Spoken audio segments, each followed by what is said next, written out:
Hi hello ನಮಸ್ಕಾರ ಸ್ನೇಹಿತರೆ, ಎಲ್ರಿಗೂ ಕೂಡ ಸ್ವಾಗತ. ಇವತ್ತಿನ ವಿಡಿಯೋದಲ್ಲಿ ನಿಮಗೂ ಕೂಡ ತಲೆಯಲ್ಲಿ ಕೂದಲು ಉದುರುವಂಥ ಸಮಸ್ಯೆ ಮತ್ತು ತಲೆಯಲ್ಲಿ ಸ್ವಲ್ಪ ಹುಣ್ಣಾಗಿರುತ್ತೆ, ಹಾಗೆ ಜಾಸ್ತಿ ತಲೆ ತೂರಿಸ್ತಾ ಇದೆ ಅಂತ ಅಂದ್ಕೊಳ್ತಿರಲ್ವ. ಆವಾಗ ನೀವು ಈ ಟ್ರಿಕ್ ಫಾಲೋ ಮಾಡಿದ್ರೆ ನಿಮ್ಮ ತಲೆಯಲ್ಲಿ ಏನೆಲ್ಲ ಸಮಸ್ಯೆ ಇರುತ್ತೆ ಎಲ್ಲ ಕಡಿಮೆ ಆಗ್ತಾ ಬರುತ್ತೆ. ಹಾಗೆ ನಿಮ್ಮ ಕೂದಲು ಕೂಡ ಜಾಸ್ತಿನೇ ನನಗೆ ಕೂದಲು ಗ್ರೋತ್ ಆಗ್ತಾ ಇಲ್ಲ ಅಂತ ಅಂತಿರಲ್ವ, ಅವರು ಕೂಡ ಈ ರೀತಿ ಬಳಸ್ತಾ ಬರ್ಬೋದು. ಈ ರೀತಿ ಬಳಸೋದ್ರಿಂದ ನಿಮ್ಮ ಕೂದಲು ಚೆನ್ನಾಗಿ ಗ್ರೋತ್ ಆಗುತ್ತೆ ಮತ್ತು ನೀವು ಬೇಗನೆ ಮಲೆ ಮೇಲೆ ಕಟ್ ಮಾಡ್ತಾ ಹೋಗಬೇಕಾಗುತ್ತೆ, ಅಷ್ಟು ಗ್ರೋತ್ ಆಗುತ್ತೆ ನೋಡಿ ಕೂದಲು. ಹಾಗೆ ದಟ್ಟವಾಗಿ ಕೂಡ ಬೆಳೆಯೋದಕ್ಕೆ ತುಂಬಾ ಉಪಯುಕ್ತ ಅನ್ಬೋದು. ಹಾಗಾದರೆ ನ್ಯಾಚುರಲ್ ಆಗಿ ನಿಮ್ಮ ಮನೆಯಲ್ಲಿ ಕೂಡ ಈ ರೀತಿ ನೀವಿದ್ದರೆ ಖಂಡಿತವಾಗಿ ಬಳಸ್ತಾ ಬನ್ನಿ, ನಿಮಗೂ ಕೂಡ ಎಲ್ಲ ಸಮಸ್ಯೆ ಕಡಿಮೆ ಆಗ್ತಾ ಬರುತ್ತೆ. ಹಾಗೆ ನೋಡಿ ಎಷ್ಟು ಉದ್ದ ಅಂದರೆ ನೋಡ್ತಾನೆ ನಮ್ಮ ಕೂದಲು ಉದ್ದವಾಗಿ ಬೆಳೆಯುತ್ತೆ. ಇದು ನೋಡ್ರಿ ಎಷ್ಟು ಚೆನ್ನಾಗಿ ಕೂದಲು ಬೆಳೆಸ್ಕೋಬೇಕಂತ ಅಂದರೆ ನಾವು ಏನೆಲ್ಲ ಫಾಲೋ ಮಾಡಬೇಕಂತ ತೋರಿಸ್ತೀನಿ ಬನ್ನಿ. ಅದಕ್ಕಾಗಿ ಬೇಕಂದರೆ ಏನು ಫಸ್ಟ್ ಅಂದರೆ ನೋಡ್ತಾ ಇರ್ಬೋದು, ಇದು ಏನಪ್ಪ ಗಿಡ ಅಂತ ಎಲ್ರಿಗೂ ಕೂಡ ಗೊತ್ತಿರೋರಿಗೆ, ಯಾರಿಗೆ ಗೊತ್ತಿಲ್ಲ ಅವ್ರಿಗೆ ಹೇಳ್ತಾ ಇದ್ದೀನಿ ನೋಡಿ. ಇದು ನಿತ್ಯ ಪುಷ್ಪ ಹೂವಿನ ಗಿಡ ನೋಡಿ. ಡೈಲಿ ಹೂವು ಬಿಡುತ್ತೆ ಸ್ನೇಹಿತರೆ, ಒಂದು ದಿವಸ ಕೂಡ ಹೂವು ಬಿಡೋದಿಲ್ಲ ಅಂತ ಅನ್ಬೇಡಿ, ದಿನಾಲು ಹೂವು ಬಿಡುವಂಥದ್ದು ಗಿಡ. ಹಾಗಿದ್ರೆ ನಮ್ಮಲ್ಲಿ ತಲೆಯಲ್ಲೂ ಕೂಡ ದಿನಾಲು ಚೆನ್ನಾಗಿ ತಲೆ ಕೂದಲು ಗ್ರೋತ್ ಆಗಬೇಕಂದ್ರೆ ನಾವು ಏನೆಲ್ಲ ಯೂಸ್ ಮಾಡಬೇಕಂತ ತೋರಿಸ್ತೀನಿ. ಇವಾಗ ನಿತ್ಯ ಪುಷ್ಪ ಹೂವಿನ ಗಿಡದಿಂದ ನಾನು ಎಲೆ ತೊಗೊಳ್ತಾ ಇದ್ದೀನಿ. ಸ್ವಲ್ಪ ನೋಡಿಕೊಂಡು ಚೆನ್ನಾಗಿ ಎಲೆ ತೊಗೋಬೇಕು. ಇದರಿಂದ ಎಲೆಯಿಂದ ಎಷ್ಟೆಲ್ಲ ಒಳ್ಳೆಯದಂದರೆ ನಮ್ಮ ಶರೀರದಲ್ಲಿರುವಂಥ ಶುಗರ್ ಕೂಡ ಲೆವೆಲ್ ಕಡಿಮೆ ಮಾಡುತ್ತೆ. ಹಾಗಿದ್ರೆ ನಮ್ಮ ತಲೆಯಲ್ಲಿ ಕೂಡ ಏನೆಲ್ಲ ಸಮಸ್ಯೆ ಇದೆ ಅದರಿಂದ ಎಲ್ಲನೂ ಕೂಡ ಕಡಿಮೆ ಆಗ್ತಾ ಬರುತ್ತೆ. ಹಾಗಾದರೆ ನಾನಿವಾಗ ಇದರಲ್ಲಿ ಗಿಡ 2 ಥರ ಇರುತ್ತೆ, ಒಂದು ಬಿಳಿ ಹೂವು, ಒಂದು ಕೆಂಪು ಹೂವು, ಯಾವುದೇ ತೊಗೊಳ್ಳಿ ನಡೆಯುತ್ತೆ. ನಾನಿವಾಗ ಎಲೆ ಎಲ್ಲ ಕೂಡ ಚೆನ್ನಾಗಿ ಕಟ್ ಮಾಡಿಕೊಂಡು ತೊಗೊಂಡಿದ್ದೀನಿ. ಇವಾಗ ಎಲೆ ತೊಗೊಂಡಾಯಿತು, ಸೈಡಿಗೆ ಒಂದು ಕುಟ್ಟ ಕಲ್ಲು ಕೂಡ ತೊಗೊಂಡಿದ್ದೀನಿ. ಇವಾಗ ನೋಡ್ತಾ ಇರ್ಬೋದು, ಎಲೆ ವಾಶ್ ಮಾಡಿಕೊಂಡು ಸೈಡಿಗೆ ಇಟ್ಕೋಬೇಕು. ಆಮೇಲೆ ಇದರಲ್ಲಿ ನಾನು ಕುಟ್ಟೋ ಕಲ್ಲಲ್ಲಿ 1 ಸ್ಪೂನಷ್ಟು ಅಕ್ಷೆ ಬೀಜ ಹಾಕ್ತಾಯಿದ್ದೀನಿ ನೋಡಿ. ಅಕ್ಷಿ ಹಿಂಡಿ ಪುಡಿ ಕುಟ್ತೀವಲ್ಲ ಅದೇ ನೋಡಿ ಅಕ್ಷೆ ಬೀಜ 1 ಸ್ಪೂನಷ್ಟು ಹಾಕಿ ಸಣ್ಣವಾಗಿ ಕುಟ್ಕೋಬೇಕು. ಸ್ವಲ್ಪ ಪುಡಿಯಾಗಿ ಕುಟ್ಕೊಂಡ್ಬಿಡಿ. ಈ ಅಕ್ಷೆ ಬೀಜದಿಂದ ನಮ್ಮ ತಲೆಯಲ್ಲಿ ಎಷ್ಟೆಲ್ಲ ಒಳ್ಳೆಯದಂದರೆ ನಮ್ಮ ತಲೆಯಲ್ಲಿ ಕೂದಲು ಇರುವಂಥ ಸಮಸ್ಯೆ, ಹಾಗೆ ನಮ್ಮ ತಲೆಯಲ್ಲಿ ಕೂದಲು ಕೂಡ ತುಂಬಾ ಚೆನ್ನಾಗಿ ಜಾಸ್ತಿ ಗ್ರೋತ್ ಆಗ್ತಾಯಿಲ್ಲ ಅಂದರೆ ಅದರಿಂದ ಕೂಡ ತುಂಬಾ ಒಳ್ಳೆಯದು. ಇವಾಗ ಇದು ಪುಡಿಯಾಗಿ ಮಾಡ್ಕೊಂಡು ತೊಗೊಂಡಿರುವಂಥದ್ದು. ಇವಾಗ ಇದು ಏನು ಮಾಡ್ತೀನಿ ಅಂದರೆ ಸೈಡಿಗೆ ಒಂದು ಬೌಲ್ ತೊಗೊಳ್ತೀನಿ. ಈ ಬೌಲಲ್ಲಿ 1 ಸ್ಪೂನಷ್ಟು ನಾನು ಅಕ್ಷೆ ಬೀಜದ ಪುಡಿ ಹಾಕ್ತಾಯಿದ್ದೀನಿ. ಹಾಗೆ 1 ಲೋಟದಷ್ಟು ನೀರು.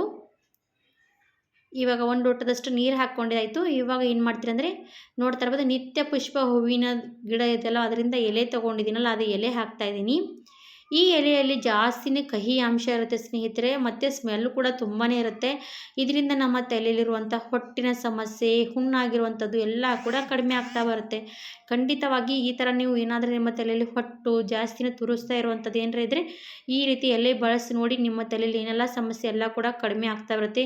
ಇದರಿಂದ ಸ್ಮೆಲ್ಲಿನಿಂದ ನಮ್ಮ ತಲೆಯಲ್ಲಿ ಏನಿದ್ರೂ ಕೂಡ ಅದು ಕೂಡ ಕಡಿಮೆ ಆಗುತ್ತೆ. ಖಂಡಿತವಾಗಿ ಬಳಸಬಹುದು. ಇವಾಗ ನಾನು ಸ್ಟೋವ್ ಮೇಲೆ ಇಟ್ಟು ಸಣ್ಣ ಉರಿ ಮೇಲೆ ಚೆನ್ನಾಗಿ ಕುದಿಸ್ತಾ ಇದ್ದೀನಿ. ಎಲ್ಲಿವರೆಗೂ ಕುದಿಸ್ಕೋಬೇಕಂದ್ರೆ ಪೂರ್ತಿ ಒಂಥರ ಜೆಲ್ ಆಗಬೇಕು, ಅಲ್ಲಿ ತನಕ ನಾನು ಕುದಿಸ್ಕೊತೀನಿ. ಅಕ್ಷಯ ಬೀಜದಲ್ಲಿ ಜೆಲ್ಲಿನ ಅಂಶ ಜಾಸ್ತಿ ಇರುತ್ತೆ, ಹಾಗಾಗಿ ನಾವು ಕುಟ್ಕೊಂಡಿರ್ತೀವಲ್ವ ಅದರಿಂದ ಚೆನ್ನಾಗಿ ಅದು ಗಟ್ಟಿಯಾಗಿ ಜೆಲ್ ಬರೋದಕ್ಕೆ ಸ್ಟಾರ್ಟ್ ಆಗುತ್ತೆ. ಅಷ್ಟು ಗಟ್ಟಿಯಾಗಿ ಕೂಡ ಬೇಕಂದರೆ ನೀವು ಇನ್ನೂ ಸ್ವಲ್ಪ ಜಾಸ್ತಿ ಹೊತ್ತು ಕುದಿಸ್ಕೋಬೇಕು. ನಾನು ನಾರ್ಮಲಿ ನೋಡಿ ಇಷ್ಟು ಗಟ್ಟಿಯಾಗಿ ಕುದಿಸ್ಕೊಂಡಿದ್ದೀನಿ. ಇವಾಗ ನಾನು ಒಂದು ಬಟ್ಲಲ್ಲಿ ತೋರಿಸ್ತೀನಿ ಯಾವ ರೀತಿ ಅಂತ. ನಾವು ಎಷ್ಟು ಜಾಸ್ತಿ ಹೊತ್ತು ಬಿಟ್ಟು ಇಡ್ತೀವಲ್ಲ ರೆಸ್ಟ್ ಮಾಡೋದಕ್ಕೆ, ಆಮೇಲೆ ಅದು ಗಟ್ಟಿ ಆಗ್ತಾ ಬರುತ್ತೆ ಜೆಲ್ಲು.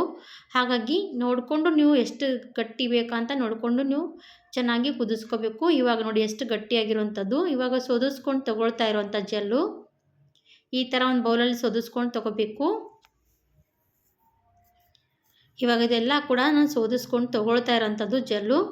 ಈ ರೀತಿ ಜೆಲ್ ತೊಗೊಂಡಿರ್ತೀವಲ್ವ, ಇದು ನಾವು ತಲೆಗೆ ಹಚ್ತಾ ಬಂದರೆ ನಮಗೆ ಎಷ್ಟೆಲ್ಲ ಒಳ್ಳೆಯದಂದರೆ ನಿಮಗೂ ಕೂಡ ಗೊತ್ತಿರುವಂಥದ್ದು ಹೇಳ್ತಾ ಇದ್ದೀನಿ. ನಮ್ಮ ತಲೆಯಲ್ಲಿ ಹುಣ್ಣು, ಹೊಟ್ಟು ಮತ್ತು ಏನೇನು ಸಮಸ್ಯೆ ಎಲ್ಲನೂ ಕೂಡ ಕಡಿಮೆ ಆಗುತ್ತೆ ಸ್ನೇಹಿತರೆ. ಇವಾಗ ಇದು ಎಲ್ಲನೂ ಕೂಡ ಸೋದಿಸ್ಕೊಂಡು ತೊಗೊಂಡಿದ್ದೀನಿ. ಹೀಗೆ ಹಚ್ಚಬಾರ್ದು, ಸ್ವಲ್ಪ ತಾಳಿ ಹೇಳ್ತೀನಿ ಇದರಲ್ಲಿ ಏನು ಹಾಕ್ಕೋಬೇಕಂತ. ಇವಾಗ ನಾನೆಲ್ಲನೂ ಕೂಡ ಸೋದಿಸ್ಕೊಂಡು ತೊಗೊಂಡಿದ್ದೀನಿ. ಇದನ್ನು ಮತ್ತೆ ಬೇಕಾದರೆ ನೀರು ಹಾಕಿ ಕೂಡ ಕುದಿಸ್ಕೊಂಡ್ರೆ ಮತ್ತೊಂದು ಸ್ವಲ್ಪ ಜೆಲ್ ಬರುತ್ತೆ.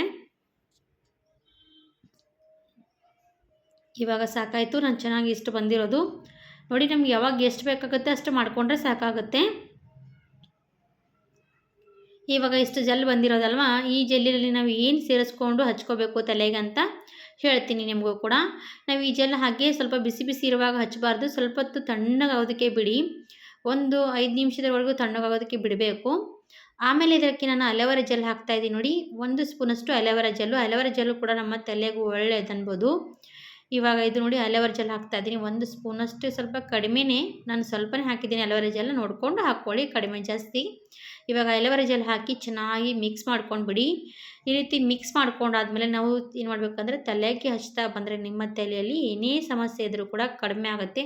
ವಾಸನೆ ಕೂಡ ತುಂಬಾ ಇರುತ್ತೆ ಸ್ನೇಹಿತರೆ. ಈ ವಾಸನೆಯಿಂದನೇ ನಮ್ಮ ತಲೆಯಲ್ಲಿ ಏನೆಲ್ಲ ಕಹಿ ಇರುತ್ತಲ್ವ, ಇದು ಕಹಿಯಿಂದನೇ ನಮ್ಮ ತಲೆಯಲ್ಲಿ ಹುಣ್ಣು, ಹೊಟ್ಟು, ನಿಮ್ಮ ಕೂದಲು ಉದುರುವಂಥ ಸಮಸ್ಯೆ ಎಲ್ಲದಕ್ಕೂ ಕೂಡ ನಿವಾರಣೆ ಆಗುತ್ತೆ. ನೋಡಿ ಖಂಡಿತವಾಗಿ ಟ್ರೈ ಮಾಡ್ಬೋದು ಈ ಥರ ನೀವು ಕೂಡ ಜೆಲ್. ಈ ಥರ ನೀವು ನ್ಯಾಚುರಲಾಗಿ ಮಾಡಿರುವಂಥ ಜೆಲ್ ಟ್ರೈ ಮಾಡ್ತಾ ಬಂದರೆ ನಿಮ್ಮ ಕೂದಲಿನ ಸಮಸ್ಯೆ ಎಲ್ಲ ಕೂಡ ಕಡಿಮೆ ಆಗ್ತಾ ಬರುತ್ತೆ. ಹಾಗಿದ್ರೆ ನೀವು ಕೂಡ ಒಂದು ಸರ್ತಿ ಟ್ರೈ ಮಾಡಿ ನೋಡಿ, ಗೊತ್ತಾಗುತ್ತೆ ರಿಸಲ್ಟ್ ಯಾವ ರೀತಿ ಅಂತ. ಇವಾಗ ಚೆನ್ನಾಗಿ ಸ್ಪೂನಿಂದ ಕಲಿಸ್ತಾ ಇರಬೇಕು. ಇದರಲ್ಲಿ ಜೆಲ್ ಹಾಕಿರ್ತೀವಲ್ಲ ಒಂಥರ ಚೆನ್ನಾಗಿ ನೋಡ್ತಾ ಇರ್ಬೋದು, ಶಾಂಪೂ ರೀತಿ ಬರ್ತಾ ಇರುತ್ತೆ. ಈ ರೀತಿ ನಾವು ತಲೆಗೆ ಹಚ್ಕೊಂಡು 1 ಅವರಷ್ಟು ಬಿಡಬೇಕಾಗತ್ತೆ. ನೋಡಿ 1 ಅವರಷ್ಟು ಬಿಟ್ಕೊಂಡು ತಲೆ ಸ್ನಾನ ಮಾಡ್ಕೋಬೇಕು. ತಲೆ ಸ್ನಾನ ಮಾಡಿಕೊಂಡ್ರೆ ನಾರ್ಮಲಿ ಉಗುರು ಬೆಚ್ಚಗಿರುವಂಥ ನೀರಿನಲ್ಲಿ ತಲೆ ಸ್ನಾನ ಮಾಡ್ಕೊಳ್ಳಿ, ಮತ್ತು ಒಂದು ದಿವಸ ಬಿಟ್ಕೊಂಡು ಶಾಂಪೂ ಮಾಡ್ಕೊಬೋದು. ಇವಾಗ ನೋಡಿ ಚೆನ್ನಾಗಿ ನಾನು ಎಲ್ಲನೂ ಕೂಡ ಮಿಕ್ಸ್ ಮಾಡ್ತಾ ಹೋದರೆ ಎಷ್ಟು ಚೆನ್ನಾಗಿ ಶಾಂಪೂ ಥರ ಆಗ್ತಾ ಇರೋದು.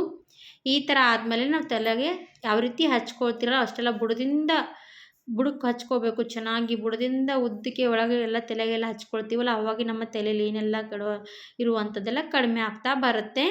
ಇವಾಗ ನಾನು ಯಾವ ರೀತಿ ತಲೆಗೆ ಮಸಾಜ್ ಕೊಡ್ತೀನಂತ ನಿಮಗೂ ಕೂಡ ತೋರಿಸ್ಕೊಂಡು ಬರ್ತೀನಿ, ಬನ್ನಿ. ಹಾಗೆ ಈ ರೀತಿ ಜೆಲ್ ಮಾಡಿ ಯಾವಾಗ ಬೇಕು ಆವಾಗೆ ಹಚ್ಕೋಬೇಕು, ಈ ರೀತಿ ಮಾಡಿ ಇಟ್ಕೋಬಾರ್ದು. ಇದರಲ್ಲಿರುವಂಥದ್ದೆಲ್ಲ ಕೂಡ ಕಡಿಮೆ ಆಗ್ತಾ ಬರುತ್ತೆ ವಾಸನೆ ಎಲ್ಲನೂ ಕೂಡ. ಇವಾಗ ನೋಡಿ ನಾನು ಜೆಲ್ ಕೂಡ ಮಾಡ್ಕೊಂಡಾಯಿತು, ತಲೆಗೆ ಎಲ್ಲ ಕಡೆ ಹಚ್ತಾನೇ ಇದ್ದೀನಿ. ಈ ಥರ ನೀವು ಎಣ್ಣೆ ಯಾವ ರೀತಿ ಹಚ್ಕೊಳ್ತಿರಲ್ಲ ಆ ಥರ ಕೂಡ ಹಚ್ಕೋಬೋದು. ಈ ರೀತಿ ಹಚ್ಕೊಂಡು 1 ಅವರಷ್ಟು ಬಿಟ್ಕೊಂಡು ತಲೆ ಸ್ನಾನ ಮಾಡಿ ನೋಡಿ. ಇದೇ ಒಂದು ವಾರದಲ್ಲಿ 2 ಸರ್ತಿ 3 ಸರ್ತಿ ಹಚ್ಕೊಂಡ್ರೂ ಕೂಡ ಪರವಾಗಿಲ್ಲ. ಈ ರೀತಿ ಟ್ರೈ ಮಾಡ್ತಾ ಹೋಗಿ, ನಿಮ್ಮ ತಲೆಯಲ್ಲಿರುವಂಥದ್ದೆಲ್ಲನೂ ಕೂಡ ಕಡಿಮೆ ಆಗ್ತಾ ಬರುತ್ತೆ ಸಮಸ್ಯೆಗಳು. ಹಾಗಿದ್ರೆ ಇವತ್ತಿನ ವಿಡಿಯೋದಲ್ಲಿ ತೋರಿಸಿರುವಂಥದ್ದು ಈ ಜೆಲ್ಲಿನ ವಿಡಿಯೋ ಕೂಡ ನಿಮ್ಗೆ ಇಷ್ಟ ಆದರೆ ನನ್ನ ವಿಡಿಯೋಗೂ ಕೂಡ ಲೈಕ್ ಕೊಡಿ, ಸಬ್ಸ್ಕ್ರೈಬ್ ಮಾಡಿ, ಶೇರ್ ಮಾಡಿ ಅಂತ ಕೇಳ್ಕೊಳ್ತೀನಿ ವೀಕ್ಷಕರೇ. ಹಾಗಿದ್ರೆ ಮತ್ತೊಂದು ವಿಡಿಯೋ ಜೊತೆಗೆ ಮತ್ತೊಂದು ಸರ್ತಿ ಸಿಗೋಣ. ಅಲ್ಲಿವರೆಗೂ ನಮ್ಮ ವಿಡಿಯೋಗಾಗಿ ಕಾಯ್ತಾ ಇರಿ ಸ್ನೇಹಿತರೆ. ಧನ್ಯವಾದ ಎಲ್ರಿಗೂ ಕೂಡ. ಬಾಯ್ ಬಾಯ್.